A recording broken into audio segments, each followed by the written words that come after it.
At the height of his powers, Petr Čech was more than just a goalkeeper. He was a guardian angel between the sticks, a superhero in gloves. He didn't just save goals. He saved games, rescued seasons, and gave fans hope when all seemed lost. His reflexes were superhuman. He soared through the air like he had wings. He faced down the fiercest strikers in the world with calm, quiet confidence. When Chelsea needed a miracle, Čech was often the man who delivered it, not with flash, but with flawless consistency. And like every great hero, he had his symbol, a helmet, a mask that came to define his story. But unlike comic book legends, Čech's transformation wasn't born out of triumph, it was born out of tragedy. Before the mask, before the glory, Čech was simply a talented, hard-working kid from the Czech Republic. He began his journey with Viktoria Plzeň, then moved to Chemelil Bolzani, and eventually found his way to Sparta Prague, steadily rising through the ranks of Czech football. His potential was clear, and in 2002 he crossed borders to join Rennes in France, quietly making a name for himself as one of Europe's most promising young keepers. But it was Chelsea, under the bold new leadership of Jose Mourinho, who took the gamble in 2004, signing the 22-year-old Čech for £7 million, a record fee for a goalkeeper at the time. He was young, unproven in the Premier League, and yet, from the moment he arrived, he looked like he belonged. With legendary calm and an aura of authority beyond his years, Čech made his debut against Manchester United and kept a clean sheet. What followed was extraordinary: 1,025 minutes without conceding a goal, a Premier League record at the time. He ended his debut season with 24 clean sheets and the Golden Glove, helping Chelsea to the league title and instantly establishing himself as one of the best goalkeepers in the world. But then came the turning point. On October 14, 2006, in a match against Reading at the Madusky Stadium, fate struck in a way no one saw coming. Less than 20 seconds into the match, Čech rushed out to collect a routine ball. Charging to him was Stephen Hunt, a Reading midfielder playing his first Premier League game. The two collided brutally, Hunt's knee smashing into Čech's skull. To the untrained eye, it may have looked like a simple accident, but it wasn't. Čech had suffered a devastating skull fracture, a life-threatening injury that required emergency brain surgery that same night. Doctors said if he had arrived at the hospital just minutes later, he might not have survived. World held its breath. Čech's career, even his life, hung in the balance. But true heroes don't fade in the face of adversity. They rise. And what came next would forever cement Petr Čech as more than just a great goalkeeper.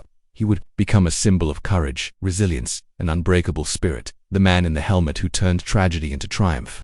At first it looked like nothing, just a routine challenge, but the replays told a far more horrifying story. Stephen Hunt's knee had collided full force into Petr Čech's skull, a brutal impact that would soon reveal its terrifying consequences. As medics rushed onto the pitch, the crowd held its breath. Čech was clearly shaken, but no one expected what came next.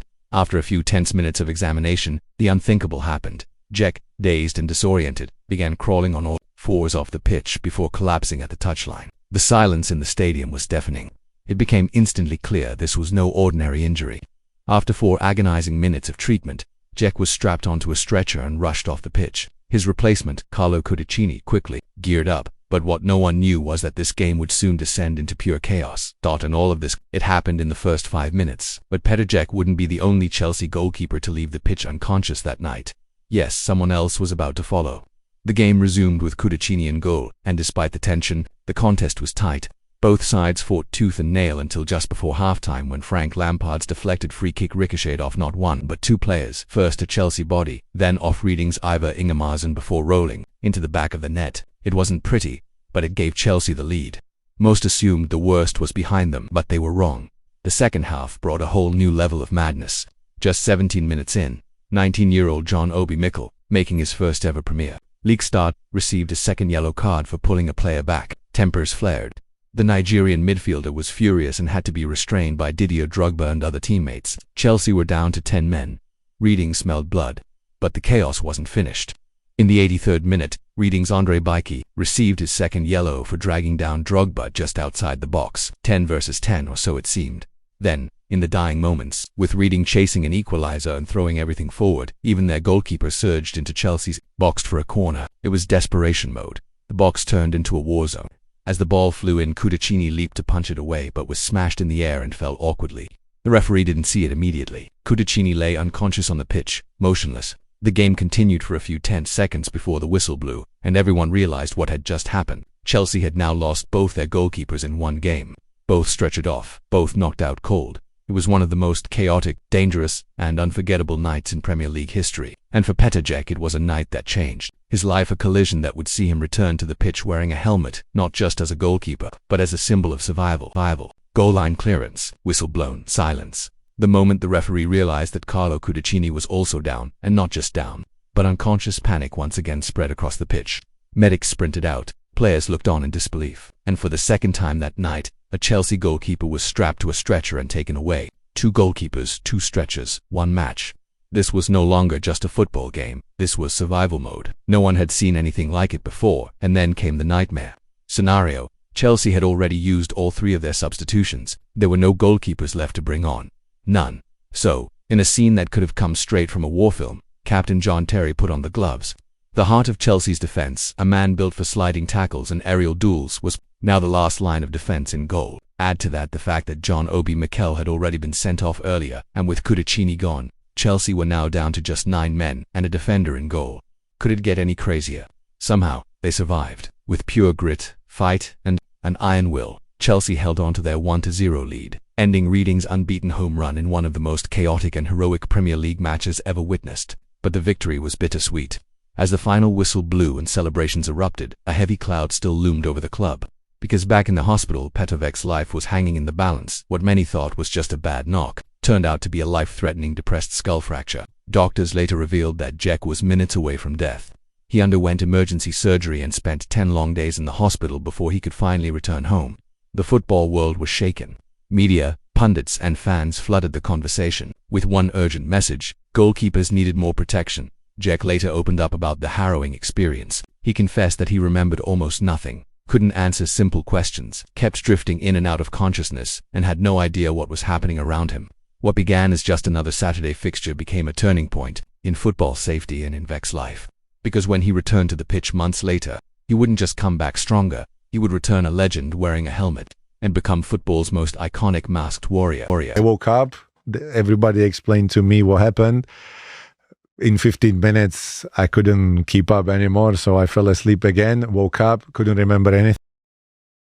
That injury wasn't just scary, it was a wake-up call to the entire football world. Petr Čech's skull fracture sidelined him for 3 full months, meaning he didn't play a single game again until the start of the new year, and when he finally returned to the pitch in January 2007, in a high-stakes Premier League clash against Liverpool, fans weren't just watching for his performance, they were witnessing a transformation.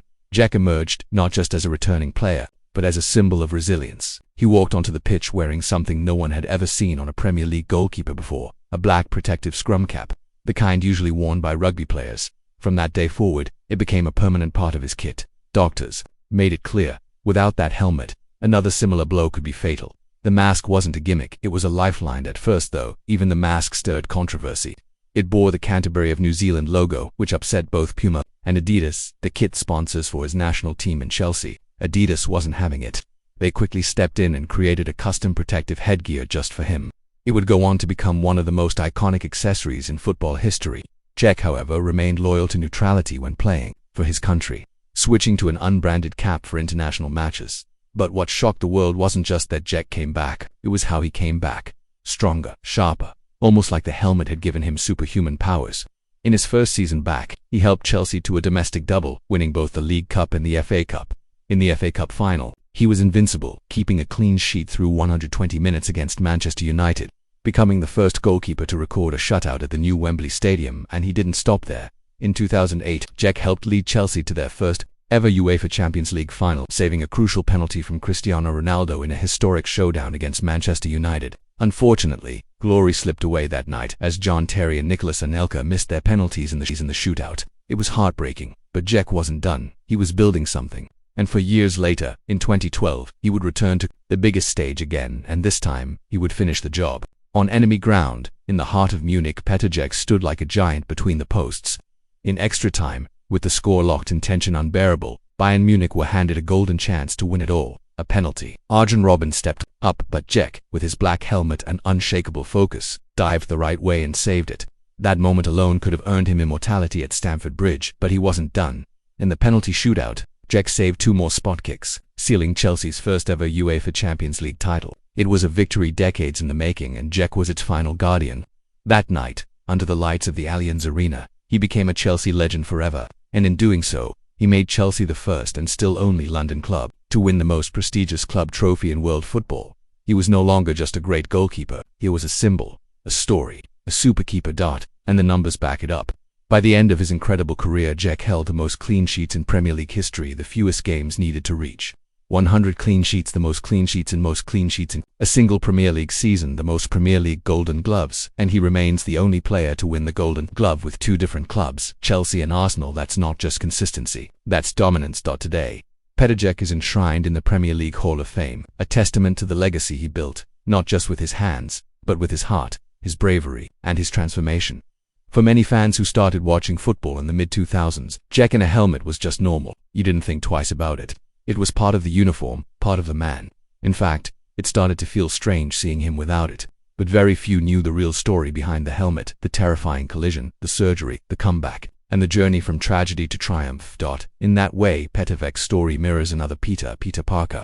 What should have killed him became his origin story. Just like Parker was bitten by a radioactive spider and transformed into Spider-Man, Čech took a knee to the head that nearly ended his life and emerged as something more. Both men needed a mask to fulfill their destinies.